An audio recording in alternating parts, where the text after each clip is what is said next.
सो hi everyone. तो आज की वीडियो में हम पढ़ रहे होंगे एरेज के बारे में। तो अभी तक हमने लगभग लूप्स पढ़ लिए थे और बाकी बेसिक चीज़ें जो प्रोग्रामिंग से रिलेटेड थी वो पढ़ ली थी। आज हम पढ़ रहे होंगे एरेज के बारे में। एरे क्या होता है, जैसे कि डेटा टाइप अभी तक होता था उसी तरीके का सिमिलर एक चीज़ है एरे। अभी तक जैसे हम लोग बनाते थे इंट ए, तो इसका मतलब क्या होता था, एक ए वेरिएबल बन जाता था जो इंट साइज का होता था, एक उसकी पार्टिकुलर साइज होती थी। तो इसमें क्या होता था, अभी तक हम सिर्फ एक वेरिएबल स्टोर कर सकते, जैसे 20, 200 ऐसा कुछ हम स्टोर कर लेते थे। लेकिन अगर हमारे पास कई सारे वेरिएबल्स हों या फिर कई सारे डेटा हों जो सिमिलर टाइप के हों और उनको एक वेरिएबल के अंदर स्टोर करना हो, तो वहां पर हमारे लिए काम आता है एरे। एरे है क्या? Array in Java is a collection of liked type variables. Liked type मतलब सेम तरीके की वेरिएबल, जैसे कि एक एरे है इंटीजर टाइप की, तो उसमें जितने भी वेरिएबल्स होंगे वो सारे इंटीजर होंगे। Referred to by a common name, तो एक कॉमन नेम के अंदर कई सारे वेरिएबल्स होंगे। जैसे कि नीचे दिख रहा होगा ये एक एरे है। इस एरे में देखिए क्या कितने सारे वेरिएबल्स हैं। ये इंट टाइप की एक एरे है। ऐसे ही हम कैर टाइप की बना सकते हैं, स्ट्रिंग टाइप की बना सकते हैं और बुलियन टाइप की बना सकते हैं। कैसे भी करके हम कोई भी एरे बना सकते हैं। जैसे यहाँ पर 40 है और variables in array are ordered. इसमें एक ऑर्डर होता है कि कौन सा वेरिएबल कहाँ पर रहेगा। और and each has an index beginning from 0। तो जो पहला वेरिएबल स्टोर होता है एरे में, उसका इंडेक्स या फिर एड्रेस बोल सकते हो, वो 0 होता है।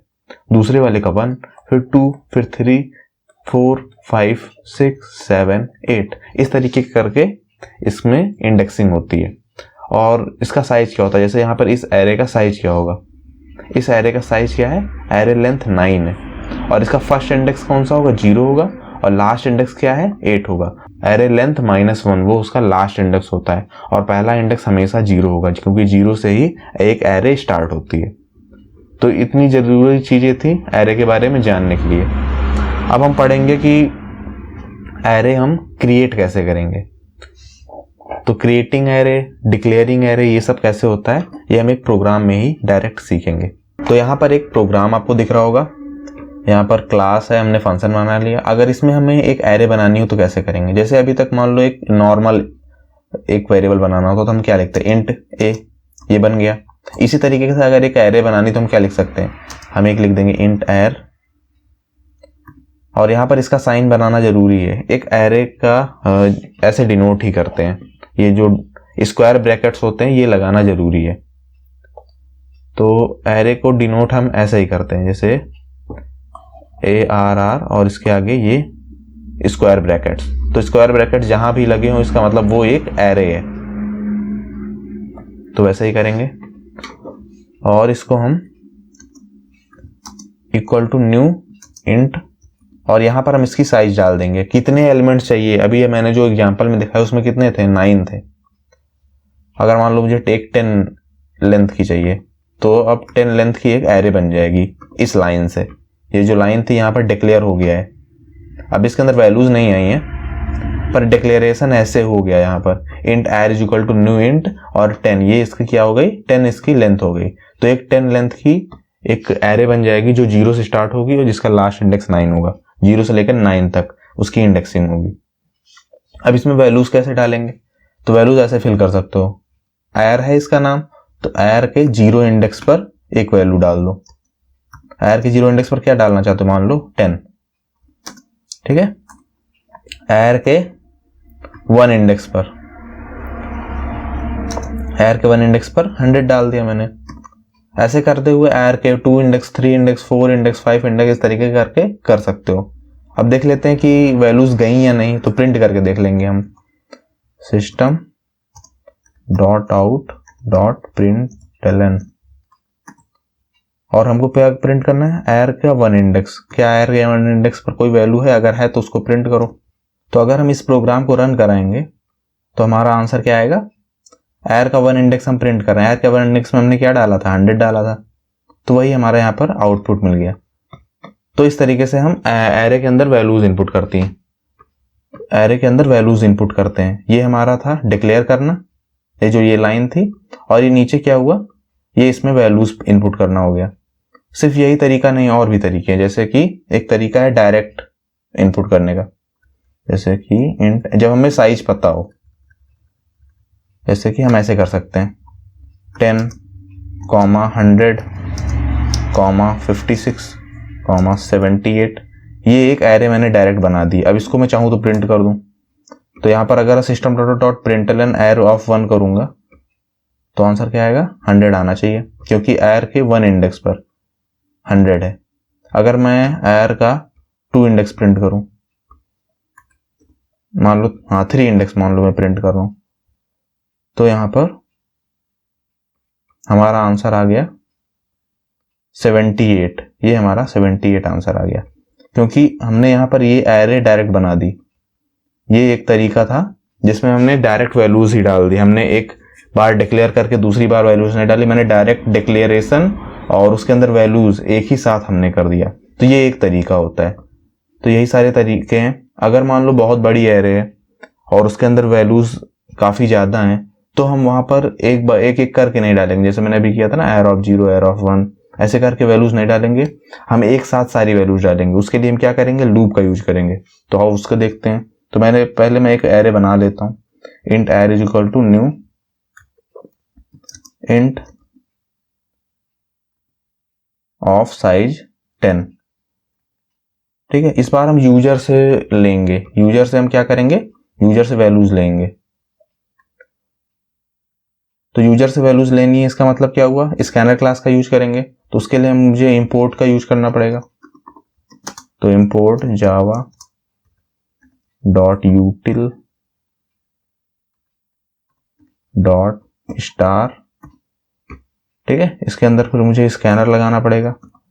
Scanner class equal to new scanner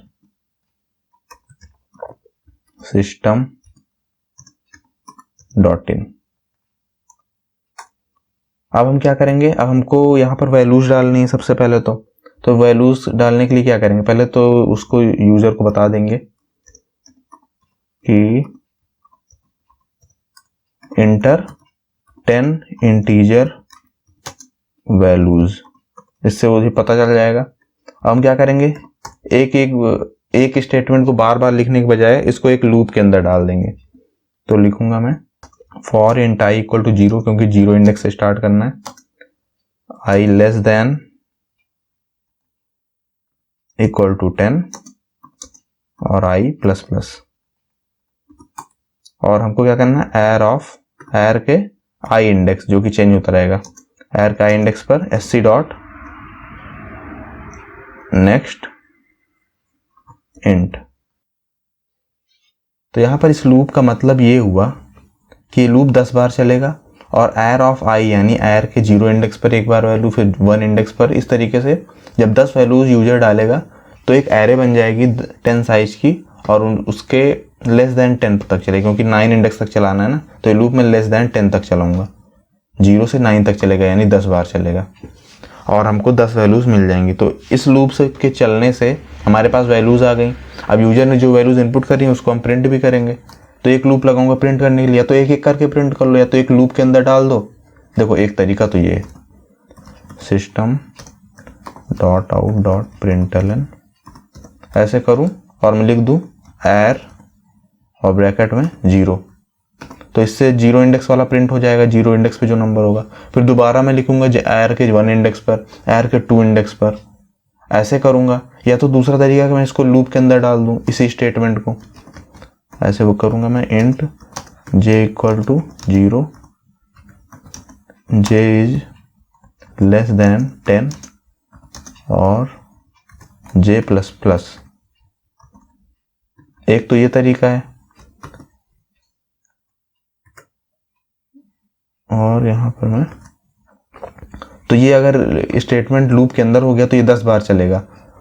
अगर मैं इसको करूंगा तो 10 बार एर ऑफ 0 प्रिंट हो जाएगा। अगर एर ऑफ जे कर दूं तो पहली बार में एर का 0 इंडेक्स वाला प्रिंट होगा, दूसरी बार में एर का सेकंड 1 इंडेक्स, फिर 2 इंडेक्स, फिर 3 इंडेक्स, इस तरीके से करके सारी वैल्यूज प्रिंट हो जाएंगी। तो ये लूप किसके लिए है, मैं लिख देता हूँ, इस लूप के अंदर ही मैं लिख देता हूँ कमेंट डाउन करके, this loop for taking values, जब यहाँ पर यूजर इनपुट कर रहा होगा 10 बार यही स्टेटमेंट चलेगा। इसी स्टेटमेंट से हम वैल्यूज लेते हैं, या तो यही 10 बार लिख दो या तो इसको एक लूप के अंदर डाल दो, सिंपल तरीका। और ये लूप किस लिए है? This loop for printing values, ठीक है। अब मैं इसको रन करूंगा और वैल्यूज इनपुट करूंगा, उसके बाद फिर मैं देखूंगा कि यहाँ पर वैल्यूज प्रिंट हो रही हैं या नहीं। अब मैं फिर से इसको रन करता हूँ।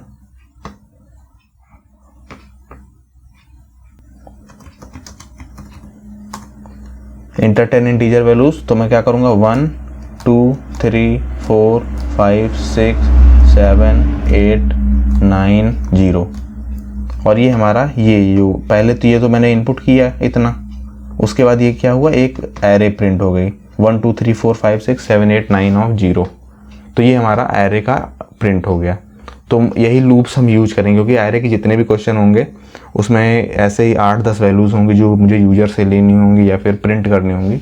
तो वहाँ पर एक एक नहीं करेंगे वहाँ पर, तो इसलिए मैंने लूप समझना ज़रूरी, वहाँ पर हम लूप ही यूज करेंगे। इसलिए यहाँ पर ये लूप्स का लॉजिक समझना ज़रूरी है कि कहाँ पर हम कैसे इनपुट लेते हैं और कैसे हम यहाँ पर इसको प्रिंट करते हैं। और ये इनपुट लेने के लिए था, या तो मैं इस लाइन को, ये जो arr of i equal to s c dot next int है, या तो मैं इसको 10 बार लिखता, arr of 0 equal to s c dot next int, arr of 1 2 3 ऐसे करता, या फिर इसको मैंने एक लूप के अंदर डाल दिया जिससे कि एक बार में सारी वैल्यूज आ गई, हमें बहुत लिखना नहीं पड़ा। और दूसरा क्या था, ये प्रिंट करने के लिए था, तो ये तो एक एक करके करो या तो डायरेक्ट एक बार में कर दो। तो आई होप कि सब कुछ समझ आया होगा। सबसे पहले ज़रूरी है कि एरे क्या होती वो पता हो, फिर उसके बाद फिर ये 0 से इंडेक्स -1 तक चलता है। लेंथ क्या होती है, लेंथ नंबर ऑफ वैल्यूज जितनी है इसके अंदर, और ये 0 से स्टार्ट होता है और इसका लास्ट इंडेक्स जो होता है वो लेंथ -1 होता है। मान लो एरे की लेंथ फाइंड आउट करनी है, तो ये भी देख लेते हैं। मान लो एरे की लेंथ फाइंड आउट करनी है, एक एरे है उसकी लेंथ पता करनी है, तो उसके लिए एक होता है हमारे पास फंक्शन, जैसे कि मान लो एक वेरिएबल ले लूँ मैं इंट लेन यहीं पर, और इसमें क्या करूँगा, लेन इज इक्वल टू, मैं बोलूँगा इस एरे का नाम क्या है ARR, तो ARR डॉट लेंथ, ठीक है। तो इससे क्या होगा, एरे की लेंथ कैलकुलेट हो जाएगी एरे डॉट लेंथ से और लेन वेरिएबल में स्टोर हो जाएगी। तो अगर मैं लेन को प्रिंट करूँगा तो इसकी लेंथ बताएगा। तो मैं कर देता हूँ, अगर मैं लेन को प्रिंट कर दूं तो बाकी ऊपर की चीज़ें मैं हटाए दे रहा हूँ, ये सब मैं अभी सिर्फ कमेंट डाउन कर दे रहा हूँ, इसको भी मैं कमेंट डाउन कर दे रहा हूँ। अभी ये सिर्फ एरे की लेंथ बताएगा, एरे की लेंथ हमें पता है 10 है, लेकिन यहाँ पर हम एरे की लेंथ इस तरीके से देखेंगे क्या सही आ रहा। ये हमारा आउटपुट आ गया 10, तो एरे की लेंथ क्या है 10 है। अभी मैं मैसेज के साथ कर देता हूँ, यहाँ पर मैं थोड़ा सा मैसेज दे रहा हूँ, लेंथ ऑफ एरे